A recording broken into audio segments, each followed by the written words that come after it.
Boa noite, queridos. A paz do Senhor. Ainda em pé como você está, por favor, abra sua Bíblia. Livro de Lucas, vamos ler o capítulo 4.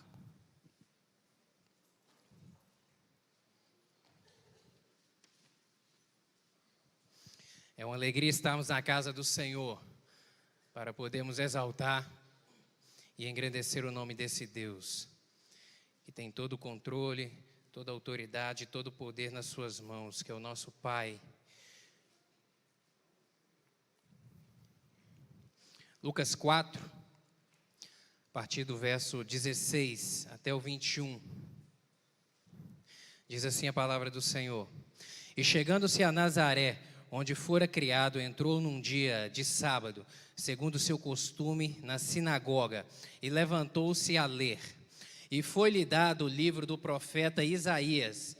E quando abriu o livro, achou o lugar em que estava escrito: O Espírito do Senhor é sobre mim, pois que me ungiu para evangelizar os pobres. Enviou-me a curar os quebrantados de coração, a apregoar liberdade aos cativos, a dar vista aos cegos, a pôr em liberdade os oprimidos, a anunciar o ano aceitável do Senhor. E cerrando o livro e tornando a dá-lo ao ministro, assentou-se, e os olhos de todos na sinagoga estavam fitos nele. Então começou a dizer-lhes: Hoje se cumpriu esta escritura em vossos ouvidos. Vamos abrir agora no livro de Marcos, volte aí algumas páginas. Marcos, capítulo 5.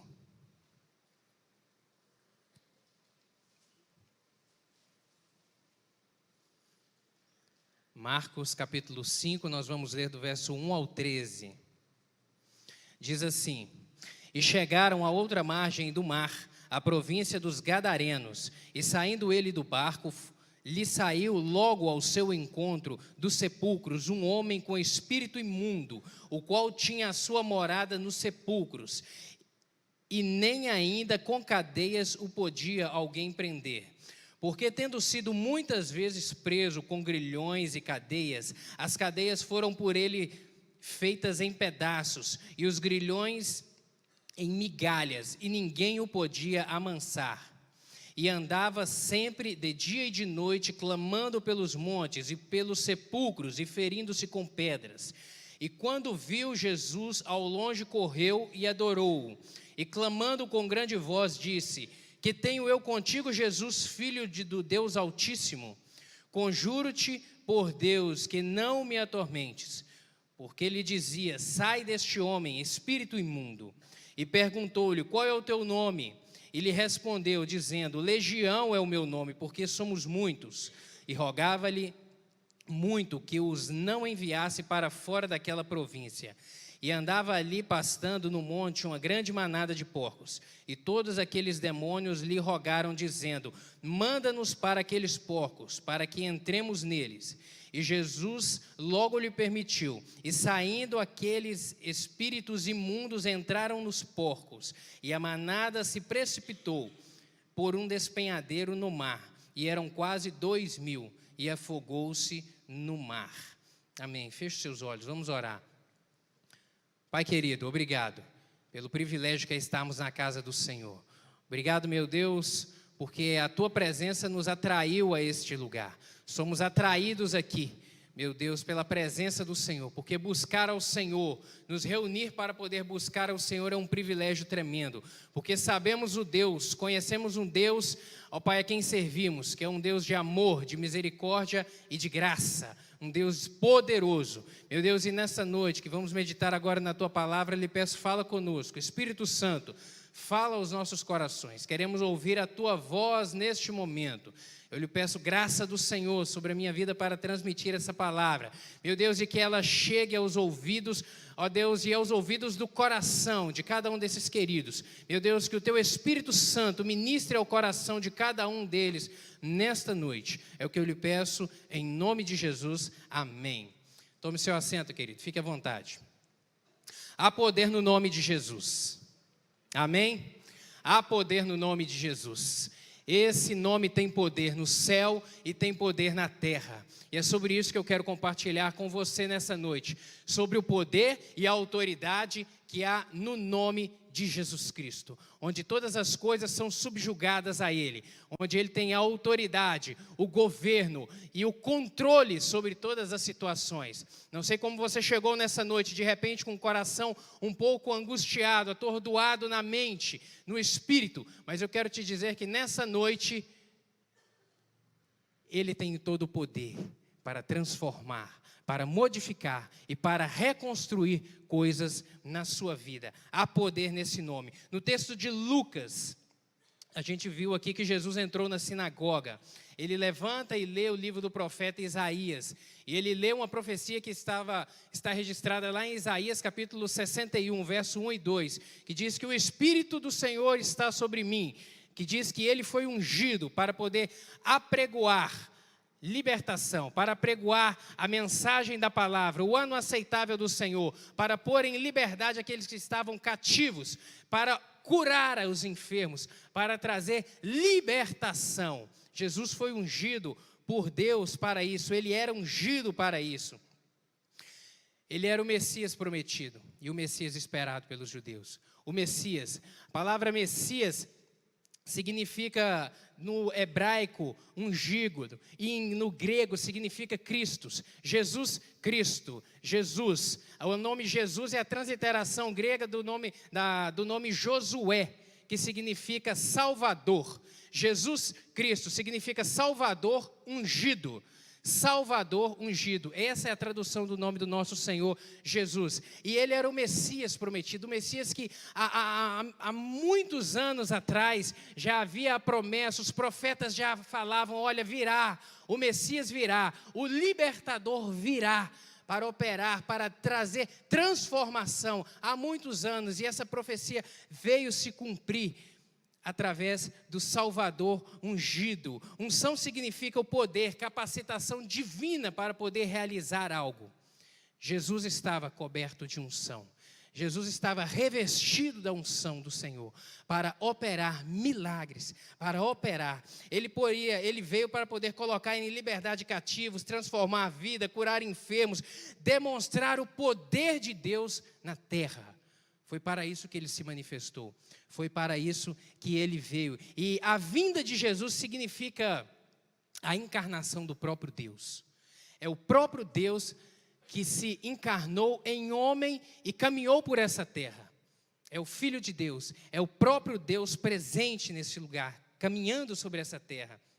E após ler o texto de Lucas, como vimos aqui em Lucas, após ele ler o livro do profeta Isaías, lá do capítulo 61, ele vem e diz que, olha, hoje se cumpriu a Escritura.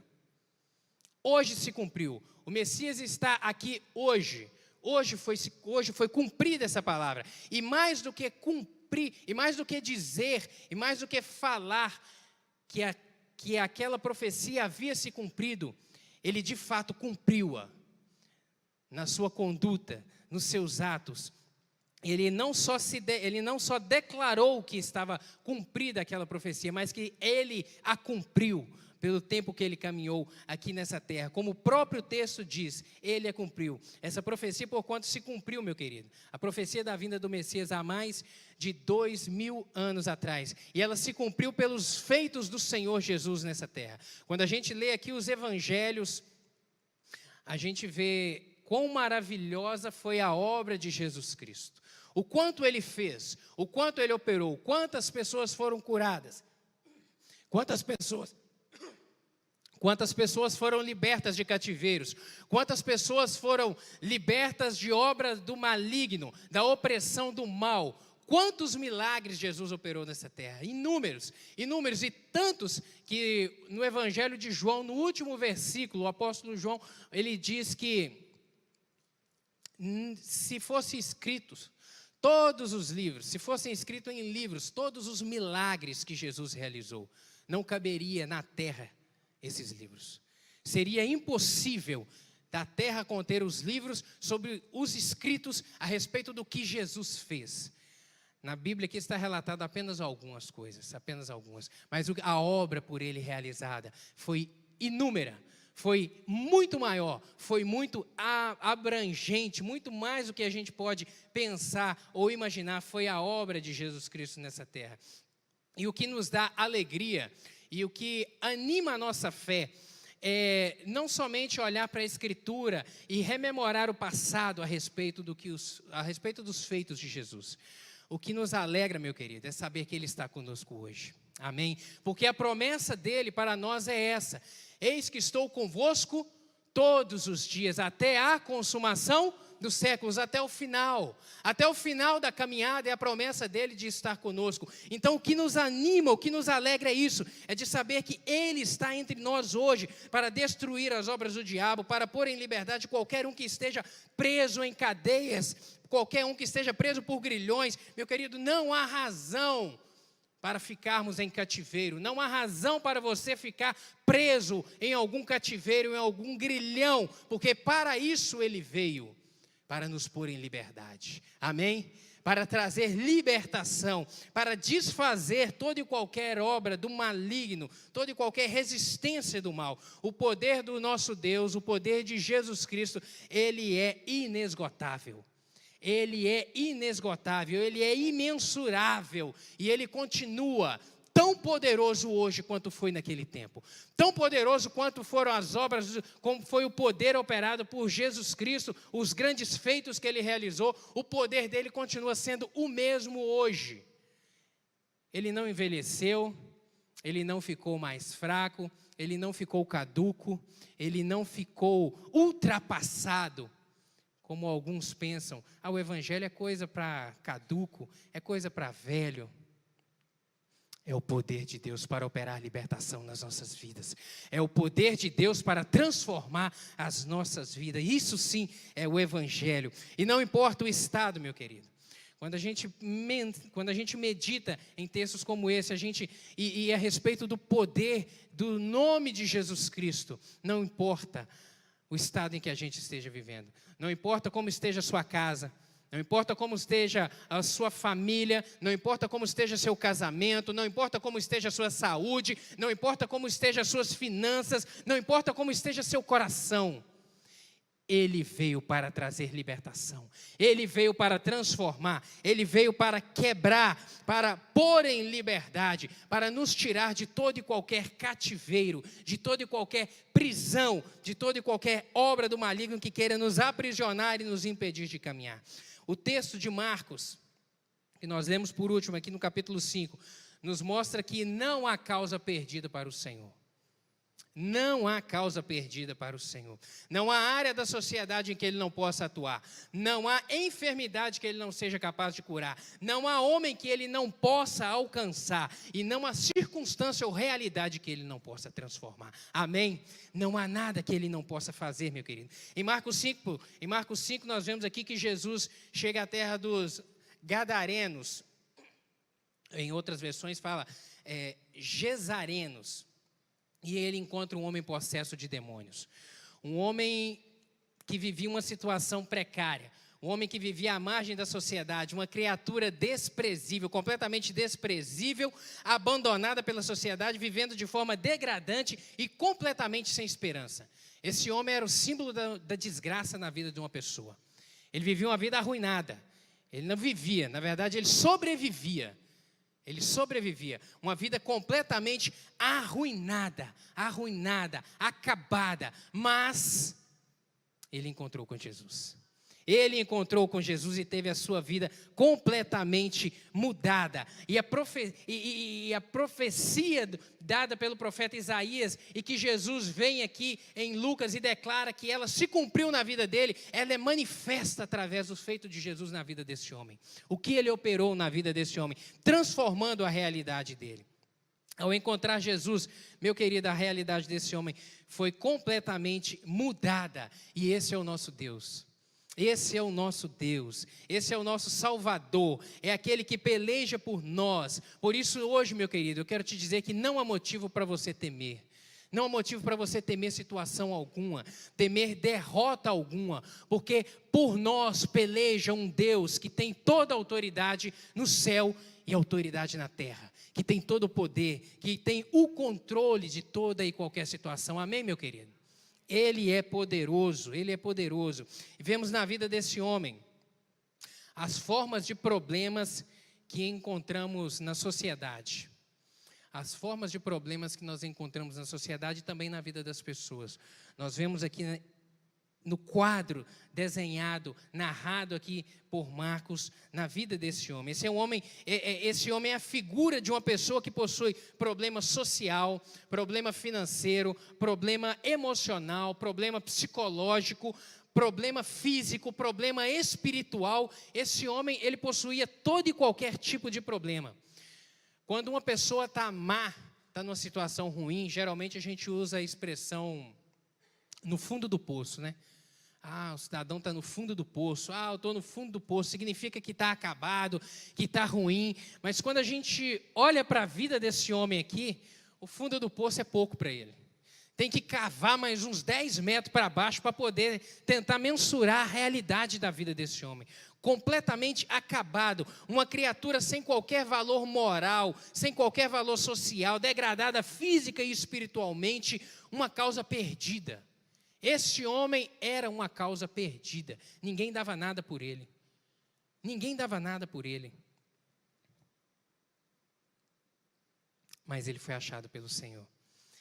Ele foi achado pelo Senhor e a vida dele foi mudada. Eu gostaria de compartilhar contigo alguns desses problemas que eu vi aqui na vida deste homem e que são problemas similares aos nossos de hoje. Similares. Problemas que a nossa geração vive. O primeiro problema que eu vejo aqui na vida desse homem era o problema social. Volte aí, mantenha a sua Bíblia aberta aí em Marcos, capítulo 5, verso 2 e 3, diz assim: E saindo ele do barco, lhe saiu logo ao encontro dos sepulcros um homem com espírito imundo, o qual tinha sua morada nos sepulcros, e nem ainda com cadeias o podia prender. Esse homem, meu querido, ele morava no cemitério. Esse homem morava no cemitério, ele morava entre os túmulos.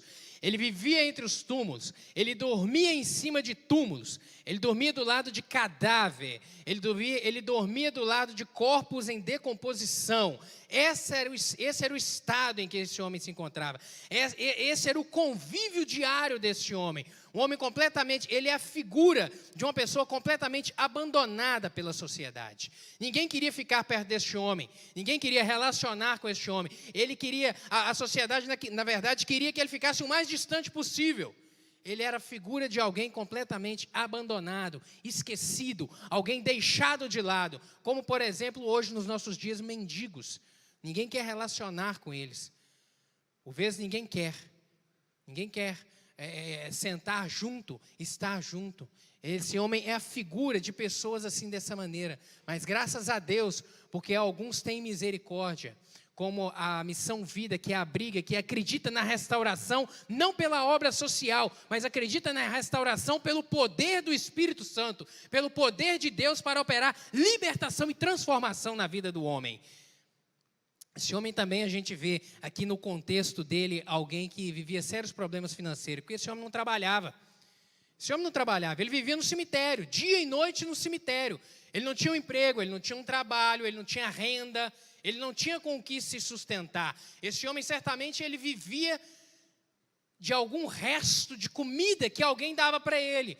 Alguma alma generosa deixava em algum canto, porque talvez não queria nem encontrar com ele, com medo da sua agressividade, deixava em algum canto. E ele ia lá e se alimentava. Esse homem, ele representa essa figura também de um problema financeiro, da situação em que uma pessoa se encontra, que ela não consegue ver por vezes luz no fim do túnel, ver como sair de uma situação difícil. Esse endemoniado, certamente, por vezes, ele tinha momentos de lucidez. Eu acredito que ele não vivia o tempo todo alienado. Ele tinha momentos de lucidez. E eu imagino que nos seus momentos de lucidez, eu imagino que ele pensava consigo: eu queria tanto sair disso. Eu queria tanto ter uma casa, eu queria tanto relacionar com pessoas, eu queria tanto ter uma família, eu queria ter filhos, mas eu não consigo sair daqui, eu estou preso aqui, eu não consigo me libertar daqui, como muitos em situação difícil, em situação de catástrofe financeira também se imaginam e têm o mesmo sentimento. Eu gostaria tanto de sair dessa situação, eu gostaria tanto de ter a minha situação mudada, mas eu não consigo, eu não vejo como sair daqui. Esse homem representa isso para a gente, meu querido. Esse homem representa também pessoas com problema emocional. No verso 5, diz assim: e andava sempre de dia e de noite, clamando pelos montes e pelos sepulcros, e ferindo-se com pedras. E clamava de dia e de noite. Esse homem, ele tinha problemas emocionais. Ele assume a figura de uma pessoa com esse tipo de problema, uma pessoa com desequilíbrio emocional. Ele andava gritando. Ele andava correndo e gritando. E quem anda e grita é uma pessoa que está fora do seu equilíbrio. Ele tinha momentos, eu repito, eu acredito que ele tinha momentos de lucidez, mas momentos em que a sua emoção se descontrolava. E ele saía andando e gritando. Esse homem representa isso, meu querido. Desequilíbrio, uma pessoa com um completo desequilíbrio emocional. E hoje a gente tem vivido um tempo de tanto problema emocional, de tantas pessoas padecendo de problema emocional, tantas pessoas padecendo de ansiedade e depressão. Ansiedade e depressão tem sido quase que a doença do nosso século. Quanta gente vivendo com um completo desequilíbrio nas suas emoções, pessoa que ri e quase que chora ao mesmo tempo, a pessoa que está boa, mas daqui a pouco agride o marido com palavras, agride a esposa com palavras, ou o filho, e daqui a pouco fala, mas por que eu agi dessa maneira? Eu não sei por que eu agi dessa maneira. Chega na sala e briga e fala e chega dentro do quarto, e quando vai para o quarto fala, não, mas por que eu falei daquele jeito? Desequilíbrio emocional. A pessoa não consegue ter um padrão de emoção, não consegue ter um equilíbrio. Fala. Quantas pessoas padecendo de depressão no nosso tempo, meu Deus, os índices de suicídio têm crescido alarmante. Tem sido alarmante. Há pouco tempo eu li uma notícia no UOL que falava que nos Estados Unidos multiplicou o número de suicídios entre crianças e adolescentes. O registro dizia que, a notícia dizia que nos Estados Unidos morreu mais criança e adolescente de suicídio do que por doença cardíaca e doença respiratória junto. Isso é um absurdo. Uma geração doente emocionalmente. Uma geração cativa, doente emocionalmente.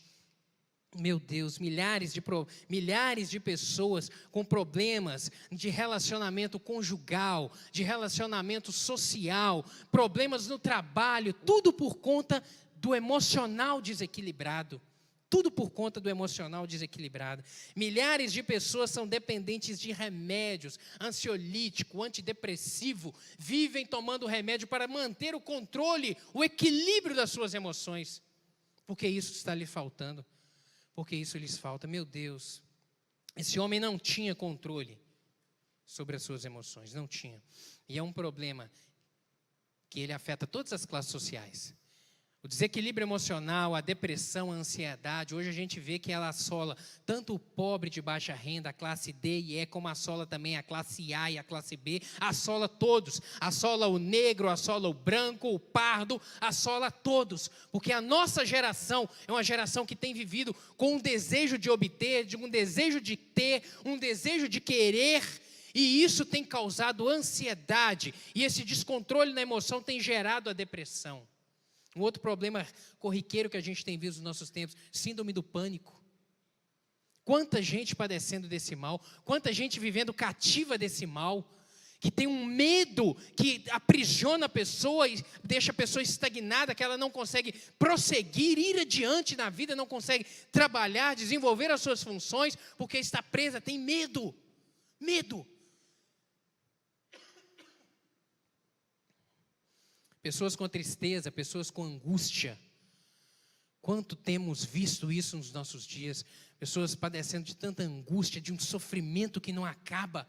Ter momentos difíceis na vida, ficar triste é normal.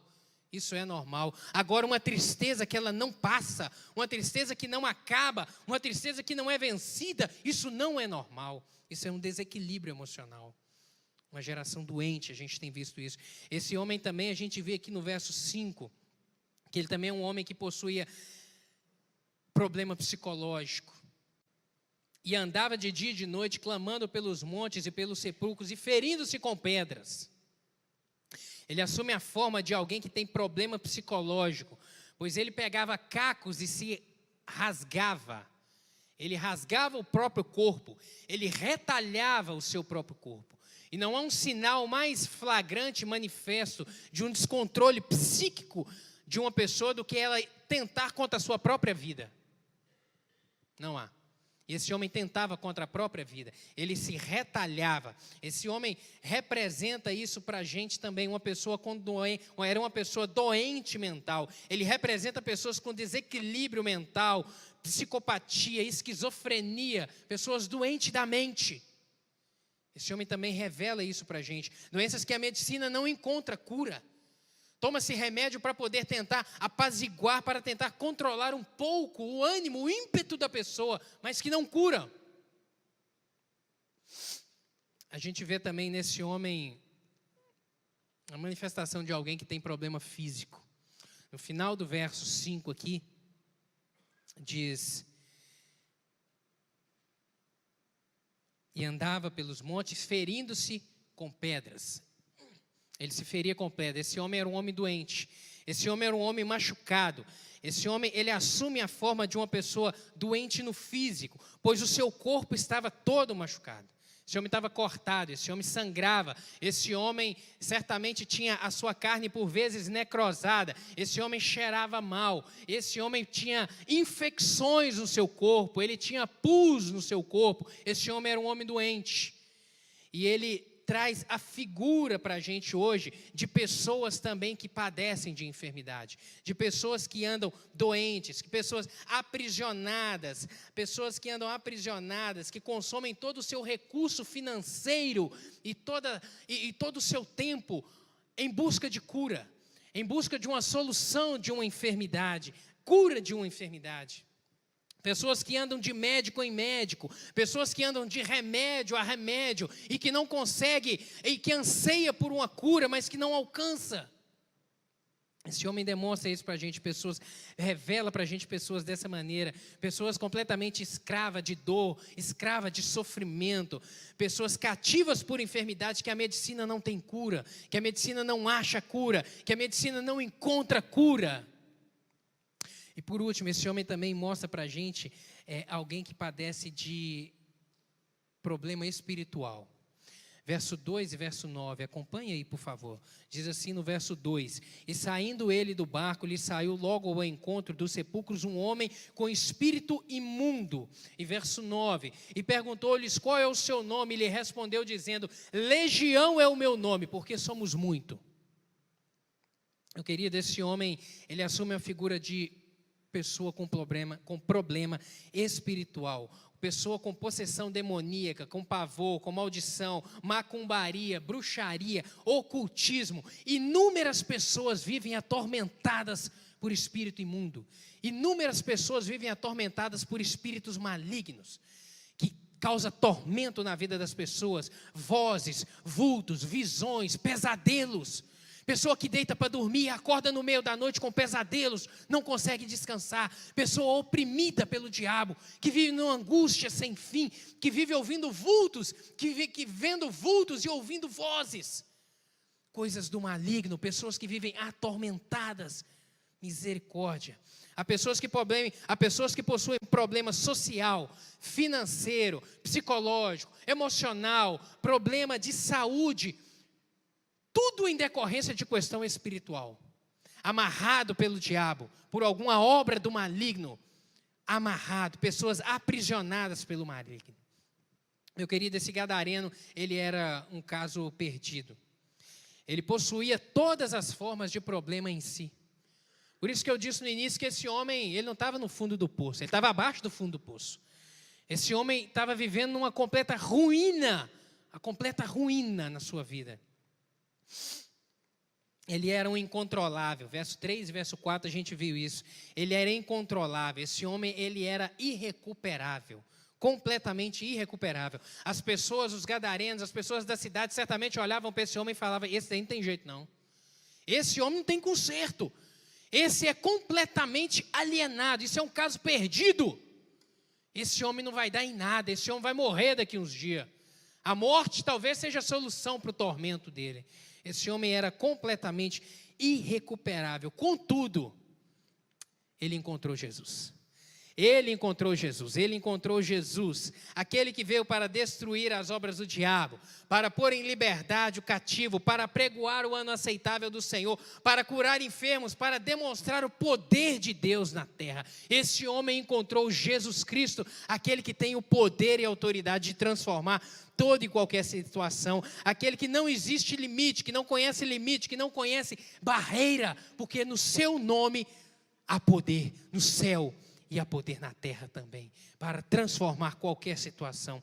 O homem que era completamente irrecuperável, ao encontrar com Jesus, ele se tornou recuperável. Ele foi mudado. No verso 6 diz o seguinte: e quando viu Jesus de longe, correu e o adorou. Ao ver Jesus de longe, correu e o adorou. Quem é que correu e adorou? Os demônios.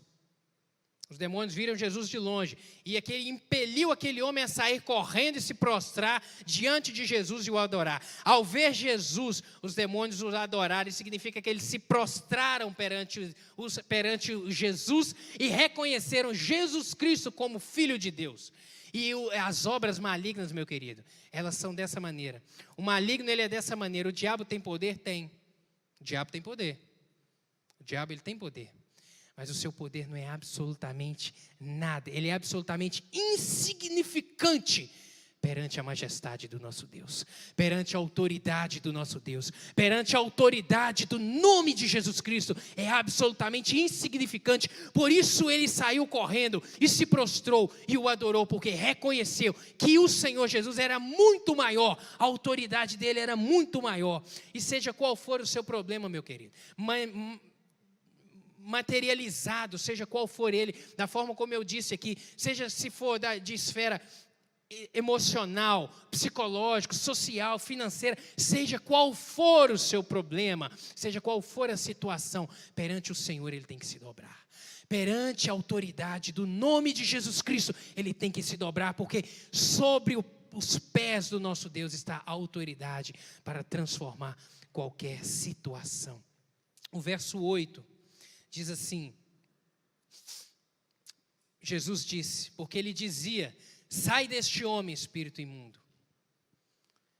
Jesus encontrou com o gadareno, com o endemoniado, e simplesmente disse assim: sai desse homem, espírito imundo.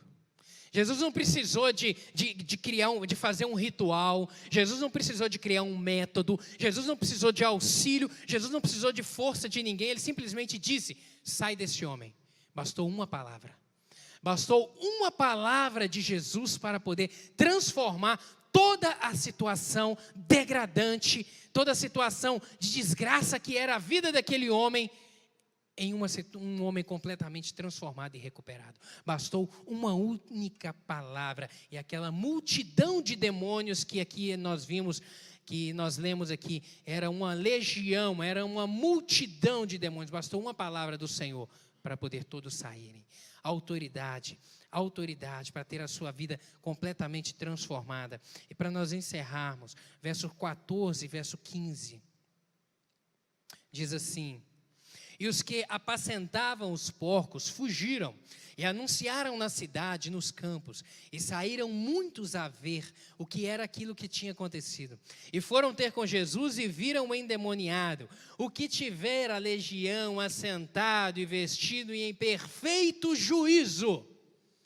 Eles viram o homem que era o caos, o homem que para eles não tinha solução, o homem que para eles estava acabado.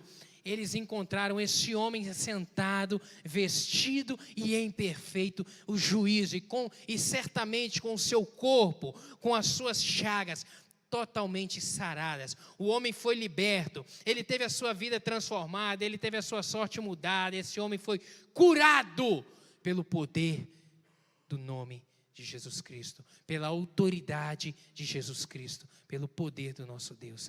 Ele foi completamente mudado. Aquela causa que era perdida, aquele homem que vivia uma situação tida por muitos, e quem sabe até por ele mesmo, como irrecuperável, como sem jeito, como sem saída, ele teve a sua vida completamente curada. Meu querido, há poder no nome de Jesus. Há poder no nome de Jesus. Há poder no nome de Jesus. Por isso não desista. Não desista da situação, não desista da sua casa, não desista do seu pai, do seu filho, da sua esposa, não desista do seu casamento, não desista da cura que você tem buscado, não desista, meu querido, da transformação do milagre financeiro na sua vida, não desista, porque há poder no nome do nosso Deus. Ele tem toda a autoridade no céu e na terra. Meu querido, Marcele, minha esposa, viveu durante 5 anos num cativeiro de uma enfermidade sem cura. Durante 5 anos padecendo, sofrendo, e durante 5 anos nós acreditando e buscando no Senhor. Meu Deus, opera a cura. Meu Deus, o Senhor é Deus de poder. Deus, o Senhor transforma. O Senhor tem autoridade. Por 5 anos vivemos um cativeiro, um momento de dificuldade, um momento de aprisionamento, onde estávamos amarrados. Por vezes não conseguia trabalhar. Por muitas vezes eu vinha à igreja sozinho com a Lara, porque ela não podia vir à igreja. Porque estava doente, porque estava padecendo dores, padecendo sofrimento, mas a nossa fé estava nele, a nossa confiança estava nele, e nós não desistíamos em momento algum. Por vezes acordávamos todos os dias imaginando: será hoje o dia da cura? Será hoje o dia da cura?